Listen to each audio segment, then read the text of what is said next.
Cooperativa Agricola Volpago offre carne fresca di prima qualità. Ci trovi a Volpago del Montello, Pieve del Grappa, Tre Baseleghe e presso lo spaccio del contadino a Dolo e Massanzago. Benvenuti al Meteo. Solo qualche disturbo sul nostro territorio, ma il clima mite alle ore contate a causa di un'irruzione di aria artica. Da domenica attesi venti intensi e brusco calo termico. Vediamo insieme il dettaglio.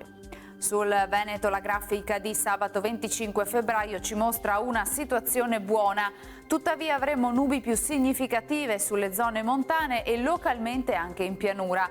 Precipitazioni possibili in giornata sui monti e sulle prealpi. Entro sera non esclusi occasionali fenomeni sulle zone costiere. Venti tesi da direzioni variabili. Temperature ancora stazionarie e gradevoli, minime tra 4 e 9 gradi, massime invece tra i 12 e i 16 gradi. Ci spostiamo ora sul Friuli Venezia Giulia. Avremo cielo coperto con possibili piogge, specie sulla costa, sul Carso e sull'Isontino, altrove momenti asciutti e soleggiati. Temperature minime tra 6 e 8 gradi, massime sui 12-13 gradi.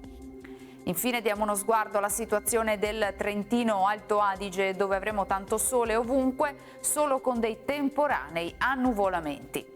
Temperature minime intorno allo 0, 3 gradi all'incirca, massime sui 16 gradi. Dal meteo di Antenna 3 per ora è tutto, grazie per l'attenzione, arrivederci.